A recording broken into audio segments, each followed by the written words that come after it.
एहसान, थोड़ा समय निकाल कर ज़रूर सुनिएगा। अंधेरा हो गया था। रमन को घर जाने की जल्दी थी। रमन ने अपनी कार का दरवाज़ा खोला ही था, तभी एक लड़की झट से बिना कुछ बोले कार में बैठ गई।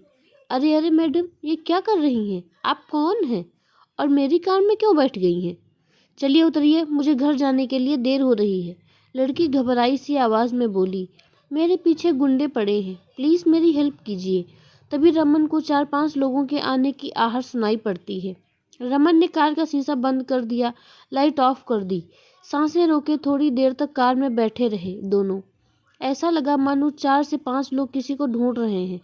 थोड़ी देर इधर उधर देखने के बाद वो लोग वहाँ से चले गए और पार्किंग एरिया में सन्नाटा था। रमन ने कार स्टार्ट की और पार्किंग एरिया से बाहर निकलकर मेन रोड पर आ गया। रमन ने उस लड़की से पूछा, आपका क्या नाम है? कौन है आप? कहाँ जाना है? वो एक लड़के कौन थे जो आपके पीछे पड़े थे? उस लड़की ने किसी भी सवाल का जवाब नहीं दिया। उसकी आंखों में केवल आंसू टपक रहे थे। वो केवल रोए जा रही थी। रमन ने कहा, यदि आप कुछ नहीं बताएंगी तो मैं आपकी मदद कैसे कर पाऊंगा? वो लड़की धीरे से बोली, मेरा नाम प्रिया है। प्रिया बोली, वह राहुल और उसके दोस्त थे। राहुल मेरे कॉलेज में मेरे साथ पढ़ता है और मैं राहुल से शादी करना चाहती थी, इसीलिए गहने और पैसे लेकर घर से भाग आई हूँ। इतना सुनते ही रमन ने एक झटके से कार रोक दी और प्रिया को देखने लगा। प्रिया आगे बोली, जब मैं गहने और पैसे लेकर राहुल के पास पहुंची, राहुल अपने दोस्तों से मोबाइल पर बातें कर रहा था।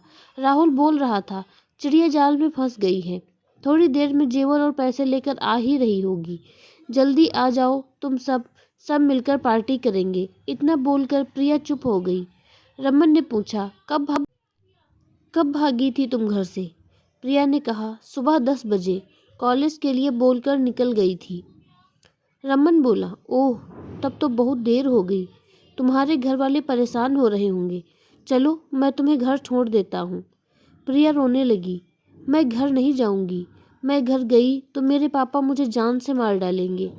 रमन हंसकर बोला, अच्छा, आज तक कितनी बार जान से मारा है तुम्हारे मम्मी पापा ने तुम्हें? बताओगी मुझे? प्रिया आश्चर्य से रमन की ओर देखती है। रमन बोला, बचपन से आज तक कितनी गलतियां की होंगी तुमने, याद करो, और कितनी बार तुम्हें माफ़ कर गले से लगाया तुम्हारे मम्मी पापा ने, ये भी याद करो। देखो प्रिया, इस दुनिया में माता पिता ही हैं जो अपने बच्चों की बड़ी से बड़ी गलती को माफ़ कर उन्हें अपने सीने से लगा लेते हैं। इसीलिए तो माँ बाप को भगवान का दूसरा रूप मानते हैं। गलती की है तो गुस्सा करेंगे ही, हो सकता है 2-4 थप्पड़ भी लगा दें, लेकिन जान से मारेंगे ये बात अपने दिमाग से निकाल दो। गुस्सा करेंगे तो माफ़ी मांग लेना, ज़रूरत पड़े तो उनके पैर पकड़कर माफ़ी मांग लेना। तुम्हारे मम्मी पापा तुम्हें ज़रूर माफ़ कर देंगे। ये उनकी दुआओं का ही असर है कि आज तुम उन राक्षसों के चंगुल से सही सलामत बचकर निकल पाई हो, नहीं तो कल के अखबार की सुर्खियां बन गई होती तुम। चलो जल्दी से घर का पता बताओ, मैं तुम्हें घर छोड़ देता हूँ। बहुत देर हो गई है, परेशान हो रहे होंगे तुम्हारे मम्मी पापा। प्रिया ने घर का पता बताया। रमन ने कार प्रिया के घर के आगे रोक दी। प्रिया धीरे धीरे चलते हुए दरवाजे तक पहुंची। डरते हुए डोरबेल बजाई। प्रिया की मम्मी ने दरवाज़ा खोला। प्रिया को देखकर गुस्से से बोली, कहाँ गई थी? टाइम देखा है तुमने? सुबह 10 बजे घर से गई थी, रात के 8 बज गए। ये समय होता है घर आने का? और मोबाइल बंद क्यों है तुम्हारा? प्रिया कुछ नहीं बोली। मम्मी की आवाज़ सुनकर प्रिया के सब्र का बांध टूट गया। अपनी मम्मी के सीने से लगकर फूट फूट कर रोने लगी। अरे क्या हुआ, क्यों रो रही है? कुछ बोलेगी भी? तभी रमन धीरे से बोला, रास्ता भूल गई थी अपने घर का। रास्ता भूल गई थी? प्रिया की मम्मी बोली।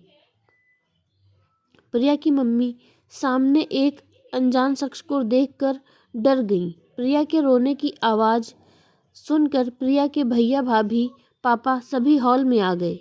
प्रिया के भैया ने पूछा, मोबाइल कहाँ है तुम्हारा?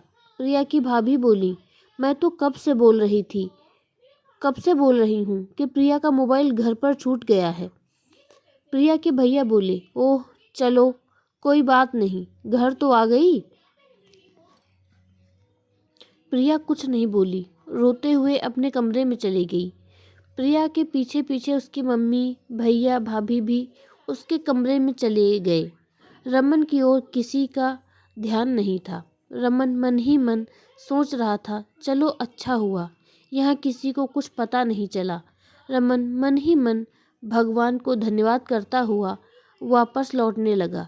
तभी उसके कानों में एक आवाज़ सुनाई दी, रुको जेंटलमैन। रमन एकदम से रुक गया। उसने पीछे मुड़कर देखा।